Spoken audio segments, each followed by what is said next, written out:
পুলিশদেরকে লেলিয়ে দিয়েছিলেন মারার জন্য আমাদেরকে। তো আজকে উনি কিসের জন্য এত জনদরদি হয়ে উঠে এসছেন? কি বলতে? আর এসে তো ছিলেন নিজের বক্তৃতা দিতে। আমাদের একটা কথা শুনেছে? আইনের পথে, আইনের পথে। কোন আইনটা আপনি মেনেছেন যে আমাদেরকে বলছেন আইনের পথে মানতে? বিরোধীদের চক্রান্ত, বিরোধীদেরকে আজকে এই অস্ত্রটা তুলে দিয়েছে কে? প্যানেলে যদি এত করাপশন না থাকতো তাহলে কি বিরোধীরা আজকে এরকম ভাবে আক্রমণ করার সুযোগ পেত? আমাদের এই চাকরি যে আবার নেওয়া হবে, এতে যে কারচুপি হবে না তার গ্যারান্টি কে দেবে? কিসের জন্য ফ্রি সার্ভিস এখানে? উনি কেন বলতে চাইছেন যে কেন ভলান্টিয়ারি করবো? কি আমরা এখানে ফ্রিতে সার্ভিস দিতে এসেছি? প্রত্যেক দিন এই যে 6 ঘন্টা করে পড়াই এবং এই পড়ানোর জন্য এত বছর যে পরিশ্রমটা করেছি সেটা ফ্রিতে দেওয়ার জন্য?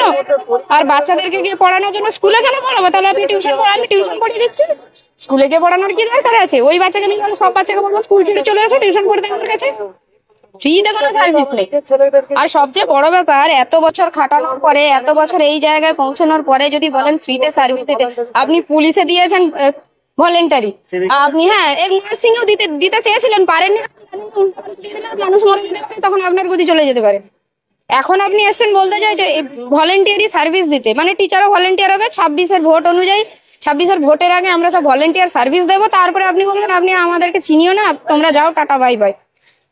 এইসব চাল কি আমরা বুঝি না? আজ 5 বছর ধরে আমাদের এই গত বছর যখন চাকরি গেল, গত বছরও তো আমরা সেম ভাবে রাস্তায় নেমে চিৎকার করেছিলাম, ওনার সঙ্গে কতবার দেখা করার চেষ্টা করেছিলাম। ওপর থেকে অর্ডার আছে, ওপরটা কি আমরা এটাও জানতে চাই, কোন ওপর থেকে আসে? যে ওপর তার উপরেও কোনো ওপর আছে? কোনো কাজে আমরা খুশি নই। উনার এই বক্তব্য, উনি বক্তৃতা দিতে এসেছিলেন, উনি আমাদের সলভ করতেছেন। কি সলভ করেছেন? আইনি পথে হাঁটতে হবে। আপনি এত বছর, আপনি গত 1 বছর ধরে আইনি পথে একটাই কথা বলেছিল যে যোগ্য আর অযোগ্য তালিকা আলাদা করে দিতে। উনি এখনো পর্যন্ত করছেন না। কি এমন সরকারের কাছে নেই? এত বড় সরকার, এত বড় রাজ্য চালানোর আপনারা আলাদা করতে পারছেন না? এই কোটার নাম এদিক আর ওদিক, অযোগ্যরা এরা অযোগ্য, যোগ্যদের নামটা দিন। আপনারা দাঁড়িয়ে আছেন কিসের জন্য? শুধু বক্তৃতা, ফুটেজ খাচ্ছে। ভোট আছে সামনে, এই ভোটের জন্য আমাদের এই 26 অব্দি টানবে, ভোটের জন্য যে তোমরা বাবা এই ভলেন্টিয়ার দাও, এই দাও, ওই দাও, 26 অব্দি আমাদেরকে উদ্ধার করো। Vote bank. আর আমরা তো ভোট ব্যাংক নই, ওদের যে ভোট ব্যাংক আছে তাদেরকে উদ্ধার করার জন্য। আমরা চাকরি, এই যে আমরা আমাদের ফ্যামিলি পিছু 4 জনও ধরলে, আমি বলছি যারা আমরা যতজন আছি, কত হবে? আমরা ম্যাক্সিমাম 50 লাখ, 1 কোটি, 10 কোটি মানুষ। 1 কোটি কে ভাবে? বাকি 9 কোটি তো ওনার জন্য লক্ষ্মীর ভান্ডার আছে, এই ভাতা ওই ভাতা করে চলে যাক। তিনি যা ছিলেন প্রশ্ন করেছেন এবং ঠিকঠাক উনি আশ্বস্ত, মানে আমরা আশ্বস্ত এখন পর্যন্ত। আমার নাম সুব্রত সাহা। আপনি যদি আজকে এই কারাপশনটা না করতেন, আজকে এই দিনটাই দেখতে হতো না। আপনার লোকজনেরা করেছে। আর এবার আপনি এই যে এবার ধরুন আপনি আমাকে এখন টিভিতে দেখাবেন, আমার নামে এখন অনেক কিছু হতে পারে, আমার পিছনে পড়ে যেতে পারে। আমি নয় তো সবাই আছে, সবাই এক কথা বলবে। আমি একটা বলছি, এটা সবার কথা। এই যে সিভিক ভলান্টিয়ার আমরা দেখেছি এবং সিভিক টিচার এরকমটা বানাতে চাইছে কি রাজ্যতে? উনি তো সেটাই বললেন, ভলেন্টিয়ার। আমরা কিছুদিন যাবো, তারপর বলবেন এসেছেন আপনি এতদিন, তাহলে এক কাজ করুন, আপনাদের এই পোস্টটাকে পার্মানেন্ট করে দিচ্ছি, যেমন কলেজে আছে 1-2 করে। উনার তো কথা হচ্ছে যে আলটিমেটলি 10,000 একজনের স্যালারিতে 5 জন পালবে, 5টা ফ্যামিলি পালবে, আর আমরা কষ্টে সৃষ্টে চালিয়ে নেবো। বাঙালি জাত, কিছু করার নেই, চালাতে তো হবে। কাল থেকে ইএমআইও দিতে হবে, সবের নোটিশ আসবে। এবার আপনি বলতে পারেন যে সরকারি চাকরি গেছে, বেসরকারিতে যাচ্ছেন না কেন? বেসরকারি, আরে বেসরকারিতে এই মুহূর্তে 26,000 কে চাকরি দেবে? কোথায় আছে যারা টিচারই করে? 26,000 স্কুল অন্য কোথায় আছে যে 26,000 এই টিচারকে বেসরকারি স্কুলে এতগুলো পোস্ট ক্রিয়েট কোথা থেকে করবে? আর আপনি মনে করেন যে 2-3 বছরের মধ্যে যাদের বয়স এখন 40-এর কাছাকাছি, তারা সরকারি চাকরি পড়া করবে, তারা বেসরকারিতে ইন্টারভিউ দিতে যাবে? এটা সম্ভব কখনো? মাথারও তো একটা বয়স আছে। মানে একটা, আমি আজকে অবশ্যই ইন্টারভিউ, ইভেন আমি আপনাকে এটাও বলছি, গত বছর এরকমও হয়েছে কেভিতে। এই চাকরি চলে যাওয়ার পর কেভিতে আমাদের অনেক বন্ধুরা অ্যাপ্লিকেশন দিয়েছিল, সিম্পলি বলেছিল যে এরা এরা যদি কালকে চাকরি ঠিক হয়ে যায় এরা চলে যাবে, এদের কোনো গ্যারান্টি নেই। আর এরা এতদিন বাংলা মিডিয়ামে পড়িয়ে এসেছে, আমরা বেশিরভাগ তো বাংলা মিডিয়ামে, এদের এক্সপিরিয়েন্স নেই, তো নেবে না তারা। আমরা নিজেরও সেটা ফেস করেছি, নেবে না তারা। মুখ্যমন্ত্রী তো বলছেন যে এখানে বিরোধীদের চক্রান্ত, মানে বাংলাকে বদনাম করার জন্য এসব করা হচ্ছে। বাংলাকে বদনাম করার জন্য? তো বাংলা বদনামটা উনি আর কি বাকি রেখেছেন? বিরোধীর খেয়ে দিয়ে কাজ নেই? বিরোধীর কথা বাদ দিন, বিরোধী তো অনেক করে। বিরোধী কি করেছে না, আমি বলতে চাইছি বিরোধীরা ডাইরেক্টলি কি করেছে। আপনার এসএসসি, আপনি বলছেন স্বশাসিত, এসএসসি স্বশাসিত? কিসের স্বশাসিত? যেখানে এসএসসি চেয়ারম্যান নিজে বলে আমি কিছু জানি না, ওই সময় যারা ছিল তারা জানে সবসময়। তাহলে আপনি ওই চেয়ারে বসে আছেন কিসের জন্য? এসএসসি চেয়ারম্যান ওই চেয়ারে বসে আছে কিসের জন্য? আপনার কাছে অর্ডার আসে না? আপনাকে নিয়োগ কে করেছে? ওই লোকজনই তো করছে, মানে ওখান থেকে অর্ডার আছে এই চেয়ারে বসার জন্য, তারপরে কি করে বলেন যে কিছু জানে না।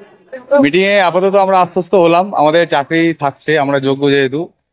উনি সব রকম ভাবে সাহায্য করবেন বললেন। এবার আমাদের স্কুলে যেতে বললেন, যাতে আমার সার্ভিস ব্রেক নয়। আপাতত আমরা আশ্বস্ত হলাম। পরবর্তীতে সুপ্রিম কোর্টের ব্যাপারটা যাবে অ্যাজ পার আইন অনুযায়ী, সেক্ষেত্রে কি হবে সেটা তো বলা যাবে না। তো উনি মানবিকভাবে অ্যাজ এ মুখ্যমন্ত্রী হিসাবে আমরা যাতে বঞ্চিত না হয় এই ব্যাপারটা উনি দেখবেন বললেন। কি আপনারা খুশি মানে ব্যাপারটা যতক্ষণ না পর্যন্ত শেষ সুপ্রিম কোর্টের জাজটা আছে তারপরে বোঝা যাবে আমরা খুশি না। এখন চলে এসছে না, এরপরে একটা জাজমেন্ট হয় যেটা রিভিউ বলা হয়, কিউরিটি বলা হয়, তো সেটা এখন আমরা জানি না কি হবে, তো সেটা আমরা করবো। ভলান্টিয়ার টিচার এক প্রকার বলা হলো, সেটা নিয়ে আপনাদের কি মত, যে ভলান্টিয়ারই আপনারা সার্ভিস দেবেন, ভলান্টিয়ার টিচার? বলতে পারছি না কি হবে, আমরা গভর্নমেন্ট এমপ্লয়ি হয়ে আমাদের জবের কোনো কি বলবো কোনো গ্যারান্টি না থাকে, তাহলে আমরা প্রাইভেট এমপ্লয়ি কোথায় যাব আমরা? আমাদের ফ্যামিলিদের কি হবে? বাচ্চাগুলো যে রেখে এসেছি বাড়িতে, সে বাচ্চাগুলোর ভবিষ্যৎ নেই। একটা তো সমস্যা, একটা তো ভেবে রেখেছিলাম, পরিকল্পনা ছিল, আমরা এত খাটাখাটনি করে পরীক্ষা দিয়েছি, রেজাল্ট হয়েছে, আমরা সব প্রসেস ফলো করেছি, তবুও এখন এসে বলছে পরীক্ষা দিতে হবে। যদি এটা বিরোধী দলের চক্রান্ত, মেনে নিলাম, বিরোধী দলের চক্রান্ত সব মেনে নিলাম, কিন্তু আপনি কি করছেন? আপনি তো বিরোধীদের হাতে অস্ত্রটা তুলে দিয়েছে কে? বিরোধীদের চক্রান্ত, তাদের হাতে সেই অস্ত্রটা তুলে দিয়েছে কে? আপনার প্যানেলে মমতা বন্দ্যোপাধ্যায় বলছেন আপনাদের যাদের চাকরি গেছে তাদের ব্যাপারে তিনি ভাবছেন, এবং তিনি তো বোকা নন, মানে আপনাদের পরিবারের কথা থেকে শুরু করে আপনাদের ইএমআই এর কথাও মমতা বন্দ্যোপাধ্যায়ের মুখে শোনা গেছে। শোনা যাচ্ছে, কিন্তু সেটা তো উনি পরিষ্কার করে কিছু মেনশন করেননি যে উনি কি করবেন। উনি শুধু বলছেন যে ভলান্টারি আপনারা সার্ভিস দিন, স্কুলে যান, বিনা পারিশ্রমিকে কি আমরা শ্রমদান করব? উনি কি করবেন সেটা তো কিছু বলেননি। উনি বলছেন বিরোধীদের চক্রান্ত। বিরোধীদেরকে আজকে এই অস্ত্রটা তুলে দিয়েছে কে? প্যানেলে যদি এত করাপশন না থাকতো তাহলে কি বিরোধীরা আজকে এরকম ভাবে আক্রমণ করার সুযোগ পেত? আপনাদের কথা ভাবছেন না? কেন ভাবছি?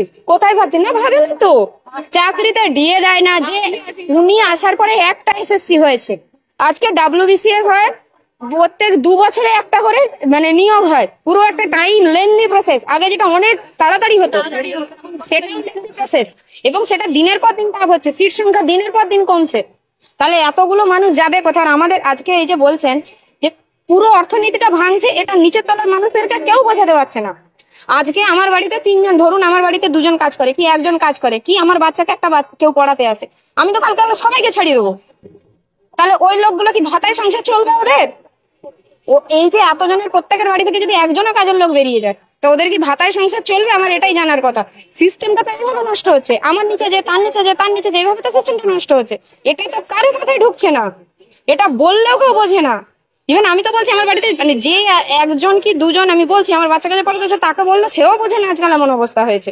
কারণ সবাই জানে হাতে কাঁচা টাকা, লক্ষ্মীর ভান্ডার তো হাতে কাঁচা টাকা, যার জন্য একটা পরিশ্রমও দিতে হয় না, সেখানে যদি আপনি টাকা পান আপনিও খুশি থাকবেন। উনি তো ওই মানসিকতাটাই তৈরি করছেন, এবং ছোট থেকে তৈরি করছেন। ক্লাস 10-এ খাতা দেখতে হয় 12 পায়, 10-এ বলা হয় 15 করো।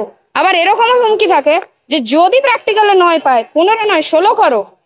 এইসব তো ইনস্ট্রাকশন ওপর থেকে আসে, এ তো আমাদের নিজস্ব দেওয়া নয়। তো ইনস্ট্রাকশন সবসময় আমাদের যারা মানে স্ক্রুটিনিয়ার থাকে, যারা এটাকে ওপর থেকে অর্ডার আছে, ওপরটা কি আমরা এটাও জানতে চাই, কোন ওপর থেকে আসে? যে ওপর তার উপরেও কোনো ওপর আছে? এই যে আপনাদের জন্য প্ল্যান ABCDEF পর্যন্ত মমতা বন্দ্যোপাধ্যায় তৈরি করে রেখেছেন আপনাদের চাকরি বাঁচানোর জন্য, সেটা জানার চেষ্টা করছি, মানে উনি কিটা রেডি করে রেখেছেন। না উনি সৎ, না উনি আমাদের চাকরি দেবেন। উনি জানেন যে এটা চলে গেছে, এরপরে উনি একটা টপ দেবেন, এই যে ভলেন্টিয়ার সার্ভিস দিন, এক টপ। সেকেন্ড টপ হচ্ছে যদি কোনো রকমে এখন বাঁচিয়ে যাওয়া যায়, মানবিকতার খাতিরে যান, উমুক যান তুসুক যান। উনি ভেবেছেন আমরা গাধা, মাথায় হাত বোলাবো, এরাও বুঝবে এইসব, এই করে উনি 26 অব্দি টাকা নেবেন, এই হচ্ছে ব্যাপার। আর যে সমস্ত লোকজন এখনো ঘরে বসে ভাবছে যে যদি এটা চলে যায়, আবার যদি নোটিফিকেশন বেরোয়, আবার আমরা চাকরি পরীক্ষা দেবো, তাদেরকেও বলছি চাকরি পেয়ে আবার তারাও আবার হারাবে। এবং আমাদের এই চাকরি যে আবার নেওয়া হবে, এতে যে কারচুপি হবে না তার গ্যারান্টি কে দেবে? যদি নেওয়া হয়, এই যে বলছে যে আমরা 2 মাসের মধ্যে প্রসেস কমপ্লিট করে দেবো, সেখানে কারচুপি হবে না তার গ্যারান্টি কে নেবে? উনি তো মুখে বলে দেবেন, গ্যারান্টি দিয়ে লেখেন যে কোনো কারচুপি হলে তাদেরকে জেলে ভরার দায়িত্ব আমার, উনি লিখে দেখান। এই যে এত বড় দুর্নীতি হলো সেই নিয়ে আজকে কিছু বললেন না, কি বলবো? দুর্নীতি নিয়ে কাকে বলবো? আজকে কিছু মমতা বন্দ্যোপাধ্যায় বললেন না, সেটা বলবে কেন? নিজের লোকের কথা কে বলে? নিজের পার্টির কথা কেউ বলে না।